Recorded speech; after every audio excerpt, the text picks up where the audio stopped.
Okay, magandang umaga sa inyong mga kapatid. Ayan, at time check po natin, it's 6 a.m. Ayan, and we will start po in a few minutes. So tayo po ay nasa day 92 na po ng ating pong daily devotion, and please turn your Bibles sa Psalm chapter 85.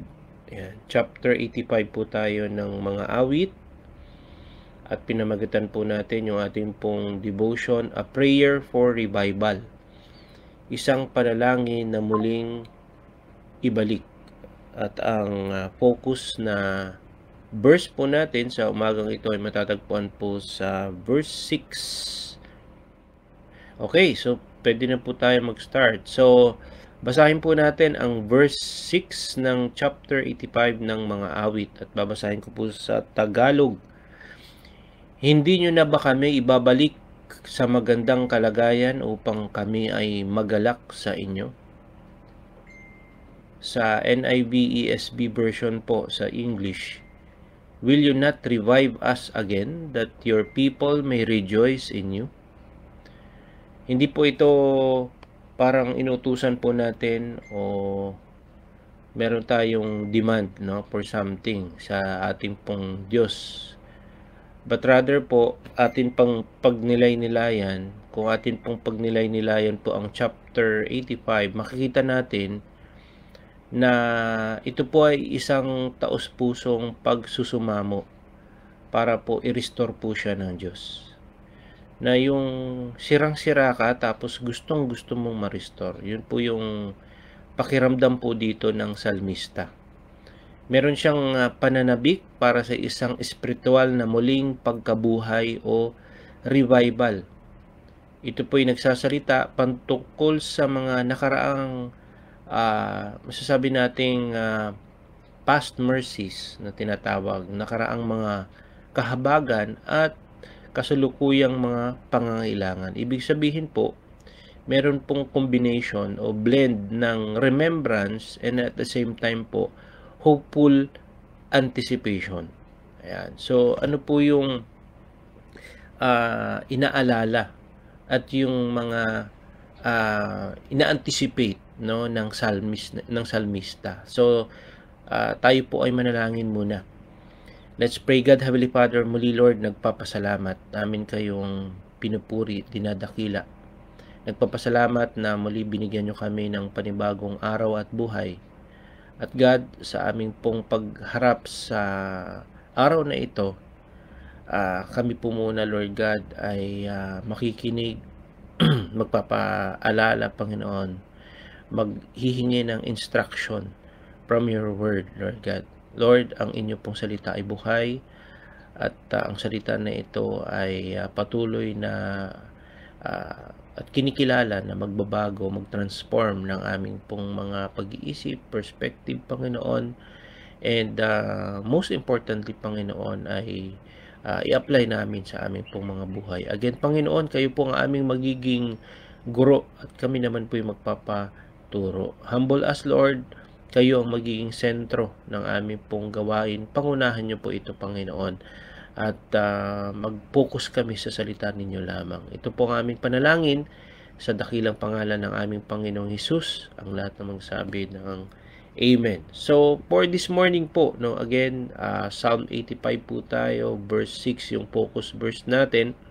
And sa devotion natin ay imagine natin, mga kapatid, isipin mo ngayon na kayo po ay nakatayo sa isang lupa na tuyong-tuyo. Ayan, tuyong-tuyo, napakainit, and for a very long time, no, talagang walang ulan. Wala siyang ulan, and you long for the rain na mababasa po yung lupa na kinatatayuan po natin. So, ito po yung larawan na baga ginuguhit, pinipinta po, no, ng chapter 85.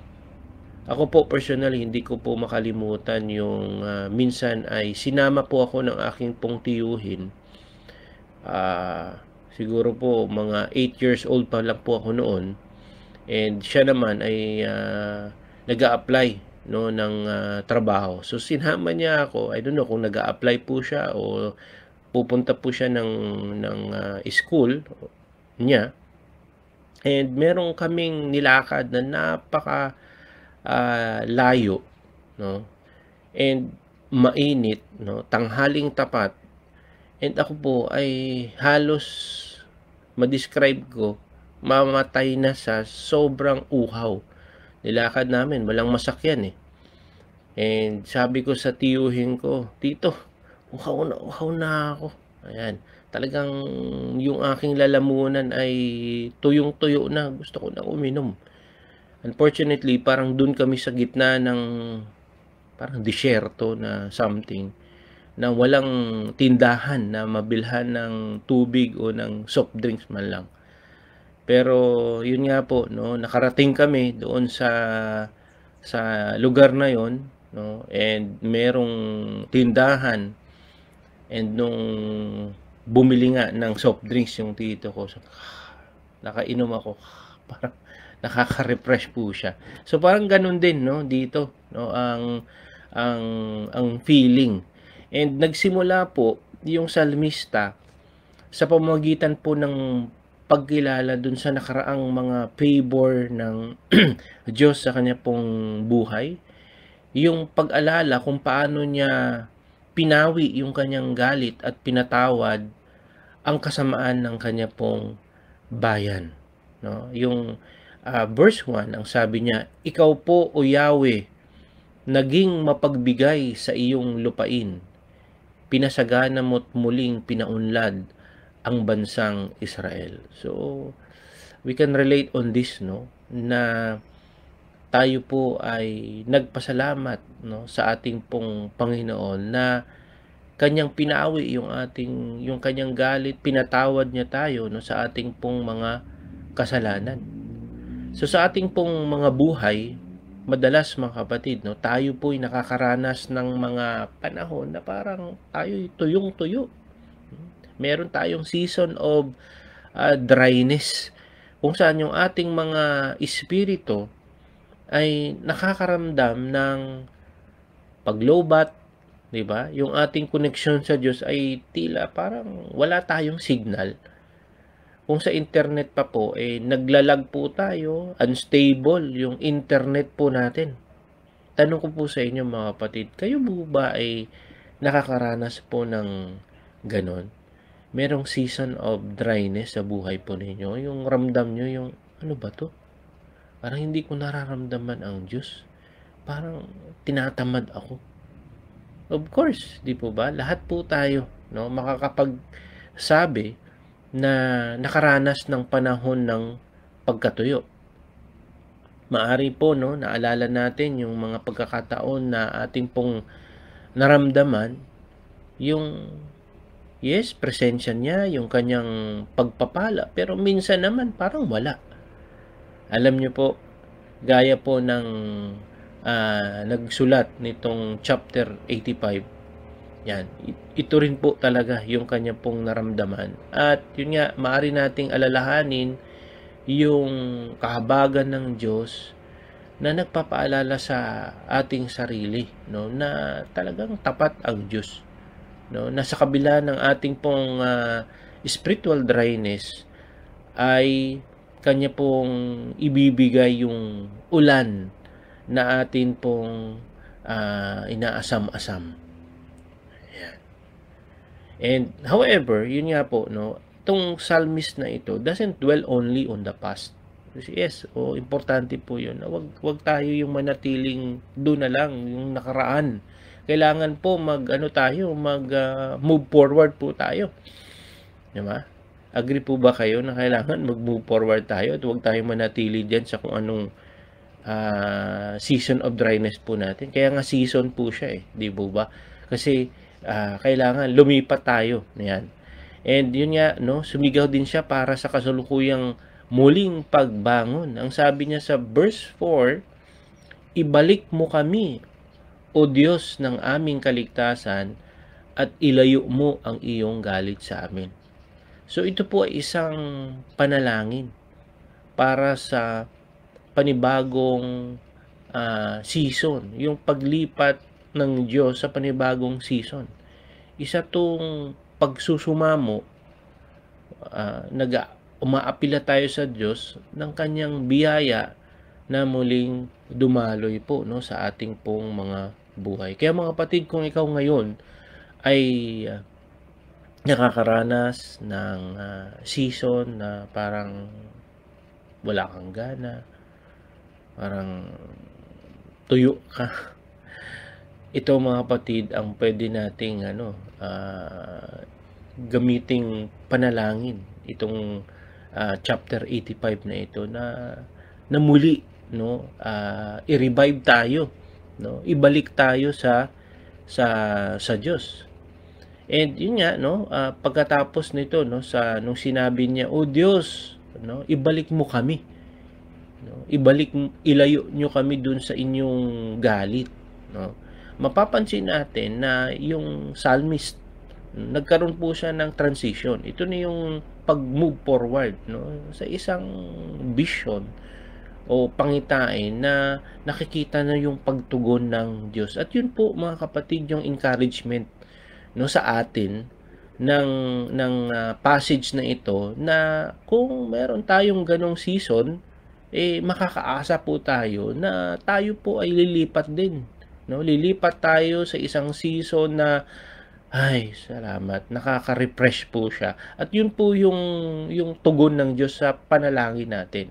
So dito po nagsasalita yung kapayapaan, yung katotohanang muli, no, umusbong, no, umulan.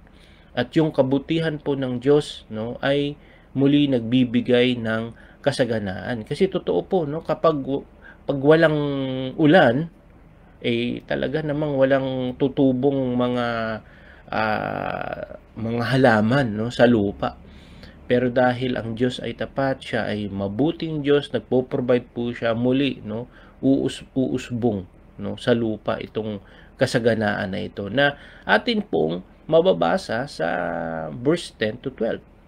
And sa passage na ito, no, yan, makikita natin ngayon yung from brokenness we can see now yung pagbuo muli, no, yung wholeness, no, pagbuo muli ng Diyos sa atin.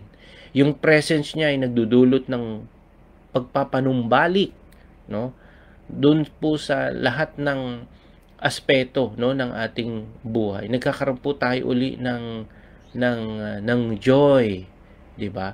Ng saya, ng excitement. Kaya kapatid, kung ikaw ay parang nanghihina ngayon, gawin nating opportunity ito, hindi para yung siguro ma-depress tayo o whatsoever, kundi magnilay-nilay tayo. Magnilay-nilay ka kapatid, di ba? Siguro pwede mong itanong ito sa sarili mo, saan ba sa buhay ko na kailangan ko ang restoration, yung revival, yung pagpapanumbalik ng Diyos sa buhay ko. Saan po ba yun? Diba? Kung dati, involved tayo sa ministry, tapos ngayon parang, bakit wala na ako sa ministry? So yun yung natin, yung seek, diba? Yung seek help. Ang Diyos natin, relational yan eh. No? So, mayroong tao, no? Mayroong taong gagamitin ng Diyos para mag-minister sa'yo. Okay? So, naalala mo ba yung mga pagkakataon na ipinakita sa'yo ng Diyos yung favor niya sa buhay mo? Yung mga dati? Naku po, no? Kung alalahanin lang natin yung favor ng Diyos, hindi po talaga mabilang yun, di po ba? And yung blessing ng Lord ay sobra-sobra. And sa pagninilay din po natin, pwede din natin po tanungin yung sarili natin, paano mo actively o aktibo nahahanapin yung presence ng Diyos? Kaya yun to yung sinasabing let's seek God, no? Yung presence niya, paano ba natin siya hahanapin? And hahayaan siya na yun nga, muli buhayin tayo, i-revive yung mga puso natin, yung kalagayan natin. Alam niyo po mga kapatid, as I end, no, may sharing, no, yung ating pong devotion ngayon. Tayo, no, katulad po ng salmistang ito, yung author, yung nagsulat nitong nung chapter 85 na to, ay panghawakan po natin mga kapatid na meron pong pag-asa, no, may pag-asa na sa bawat pagsusumamo natin, sa bawat panalangin natin sa Diyos, okay, tayo po ay umasa na pinapakinggan tayo ng Diyos, no? Pinapakinggan niya yung panalangin mo, yung pagnanais mo na, Lord, i-restore mo ako. Yun nga po, no, yung ating pong humility, no, yung pag-surrender natin sa Kanya. Kasi sa totoo lang mga kapatid, yun nga, no, kailangan talaga natin ng Diyos sa ating pong mga buhay. At kung, 'di ba, kung ang reason kung bakit parang tinamlayan ka, or kung ang reason po ay nakagawa tayo ng kasalanan, na nahihiya tayo sa Diyos, alam niyo po, no, God is a God of second chances, 'di ba? Lagi po, sabi nga po niya, yung kanya pong kahabagan, yung kanyang mercy is what? Always new every morning. Kaya sa umagang ito, magpasalamat tayo sa Diyos na, Lord, salamat. Kasi mayroon na naman kayong panibagong mercy. Baka kung kayo po'y nalulubat, ano pong gagawin natin? Di ba? Magpa-charge po tayo sa Diyos. I-plug natin yung atin pong mga kable, hindi sa anumang bagay, kundi yun nga, dito sa pamagitan na ito na kayo po'y nakikinig, no, ng ating pong devotion. Mag-plug in po tayo. Ayan. At nawa tayo po'y magtiwala sa Kanya, yung Kanya pong walang hanggang pag-ibig, at asahan po yung mga pagpapala na nais niya ay ibubuhos niya, no, sa ating mga buhay. Katulad ng tigang at tuyong lupa, maniwala po na magbibigay ng ulan, no, ang ating Diyos para basain, at muli pag nabasa ito ay uusbong ang mga halaman at mag-harvest po tayo. Ayan. So yun lang po mga kapatid, yung ating pong sharing, and be encouraged, no, for today, for this morning, sa pamagitan po ng Kanya pong salita. So bago po ako mag closing prayer, ay gusto ko lang pong batiin muli. Ayan, nakita ko po si Pastor June Rodis, si Sister Cherry, ayan, si Kuya Inar, si Ate Grace Carique, si Sister Christina, Sister Marivic Ricoport, ayan, si Sister Tin Rodis Parmeniano from Singapore. Ayan, so sabi nga po ni Sister Debbie, no, hindi bingi ang Diyos, no, sa ating pong mga panalangin, sa ating pong mga supplications. Purihin ang Diyos. Ayan. So, manalangin. Ayan, manalangin po tayo. Yes, God, Heavenly Father, pinupuri namin kayo. Maraming salamat na, Lord, hindi kayo bingi. Hindi kayo bingi sa aming pong mga pagsusumamo, sa aming pong mga panalangin. Lord, sa mga anak ninyo, sa mga kapatid ko na nakikinig ngayon sa aming pong devotion, Lord, naniniwala po ako na kayo po ay nangungusap sa kanila personally. Lord, allow and may your presence, your Holy Spirit be felt, and kayo po mismo, Panginoon, ang mangusap sa kanila. And as they reflect on this word na sinabi nyo, Lord, may mga reminders kayo, may mga paalala kayo sa amin, Panginoon, about kung paano po namin harapin ang buhay na without you, Panginoon, wala kaming magagawa. Kaya, Lord, we need you sa buhay po namin. Huwag niyo po kaming pababayaan, Lord God. And Lord, alam niyo po yung sitwasyon ng bawat isa. May mga kapatid ako, Panginoon, na dumadanas ngayon ng mga pagsubok sa kanila pong buhay, may mga question sila, or may mga kapatid kami na punong-puno ng kagalakan, ng kasiyahan because they really felt you, Lord God, yung mga blessings ninyo.